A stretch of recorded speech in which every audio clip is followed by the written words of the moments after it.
Il est 5h30 à Paris et à Kinshasa, 4h30 en temps universel. La famille du président de la République démocratique du Congo, Joseph Kabila, à la tête d'une fortune colossale, révèle une enquête minutieuse de l'agence Bloomberg qui détaille les nombreux secteurs d'activité où s'exerce son emprise. C'est dans ce contexte que l'agence Bloomberg, spécialisée dans les questions économiques, publie le résultat d'une enquête de plus d'1 an sur la fortune de la famille du président Kabila.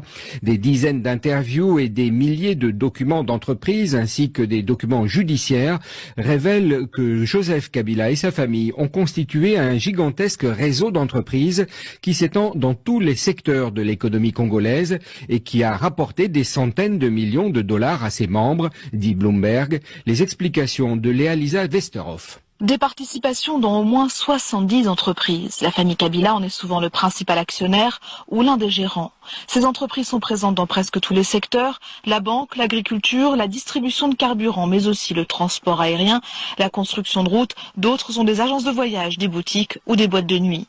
Le secteur minier n'est pas en reste. Joseph Kabila, sa femme, ses 2 enfants et 8 de ses frères et sœurs contrôleraient ainsi plus de 120 permis d'extraction d'or, de diamants, de cuivre ou de cobalt en République démocratique du Congo.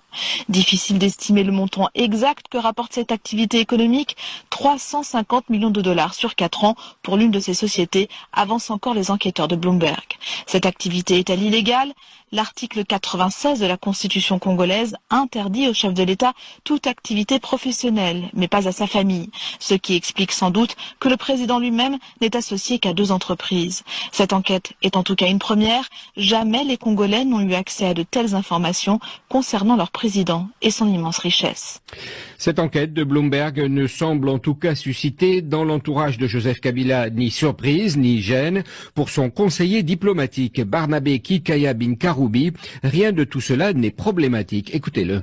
Le président Joseph Kabila et tous les membres de sa famille sont des Congolais et ils ont le droit de faire des affaires comme tous les autres citoyens, pourvu que les lois du pays soient respectées.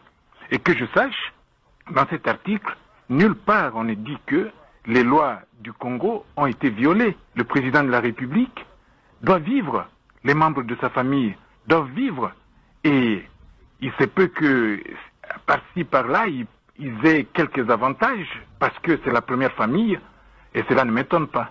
Mais selon vous, ça n'est pas problématique ? Encore une fois, ça ce sont des affaires privées du chef de l'État ou même de son épouse. Si les lois du pays ne sont pas violées, elle a le droit de faire des affaires comme tout autre citoyen congolais. C'était Barnabé Kikaya Binkaroubi, conseiller du président Kabila, joint au téléphone par Léa-Lisa Westerhoff. Le souverain.cd